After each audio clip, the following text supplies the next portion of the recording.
Okay, so the thumbnail says 10 grand turns into $2,000 a month in dividends.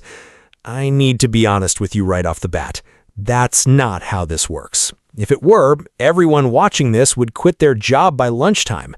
But here's the thing. What $10,000 in Fidelity index funds can actually do for you is still pretty amazing. It's just a different kind of amazing.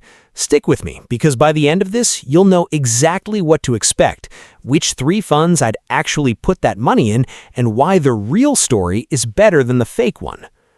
A few months ago, my buddy Marcus texted me a screenshot just like that thumbnail.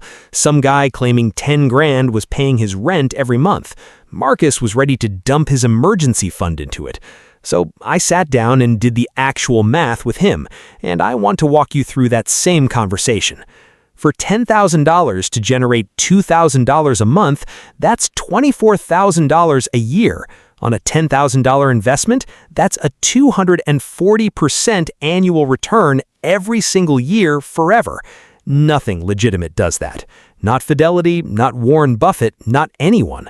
If someone's promising that, they're either lying or about to lose your money. So let's talk about what's actually realistic. And honestly, it's still a really good story. Broad market index funds, the boring, reliable kind Fidelity is known for, typically pay a dividend yield somewhere in the ballpark of 1.3 to 1.5% a year. So on $10,000, that's roughly $130 to $150 a year in dividends. That's about $11 to $13 a month. I know, compared to the thumbnail, that sounds disappointing. But dividends were never the point of these funds. The real growth engine is what's called total return, dividends plus the fund's value going up over time. Historically, the total U.S. stock market has averaged somewhere around 9 to 10% a year over long stretches, though any single year can be way up or way down. Hopefully, that means your $10,000 isn't just quietly clipping an $11 check, it's potentially growing into something much bigger if you leave it alone and let compounding do its thing. So, which funds am I actually talking about? Here are 3 of Fidelity's most popular index funds and what each one actually does. First is FXAIX, the Fidelity 500 Index Fund. This tracks the S&P 500, the 500 largest publicly traded U.S. companies. Think Apple, Microsoft, Amazon. It has one of the lowest expense ratios in the entire industry, meaning almost none of your money gets eaten up in fees. Second is FSKAX, the Fidelity Total Market Index Fund.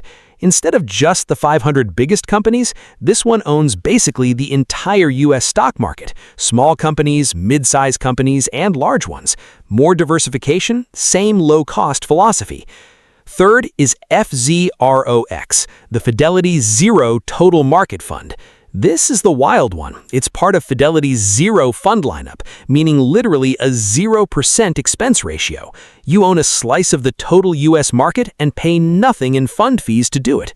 None of these are exotic. None of them are trying to beat the market or time anything. They just quietly own a piece of American business and let it grow, which historically has been one of the most reliable wealth-building tools available to regular people. Here's what I told Marcus. I said, forget the $2,000 a month dream. Picture this instead. You drop $10,000 into a fund like FSKAX today. You don't touch it. You reinvest every dividend instead of taking the small monthly checks.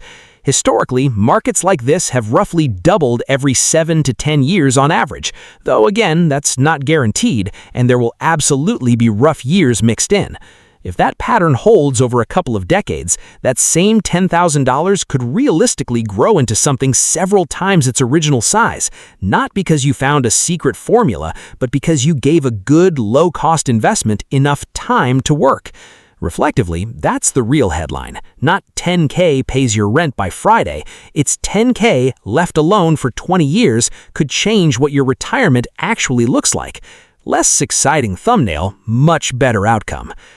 So, to bring this all together, $2,000 a month from a one-time $10,000 investment isn't realistic. Nobody legitimate can promise that. Realistic dividend income from index funds is closer to $11 to $13 a month on $10K. The real value isn't the dividend check, it's long-term growth plus reinvestment compounding over years. And FXAIX, FSKAX, and FZROX are 3 low-cost, well-diversified ways to actually own the market. And quick disclaimer, since we're talking money, I'm not a licensed financial advisor, this isn't personalized advice, and all investing carries risk, including the possibility of loss. Always consider your own situation or talk to a professional before making big money moves. If this saved you from falling for a thumbnail like mine, hit subscribe, because next week I'm breaking down what actually happens if you invest that same $10K and just never touch it for 30 years. The numbers might surprise you. See you in the next one.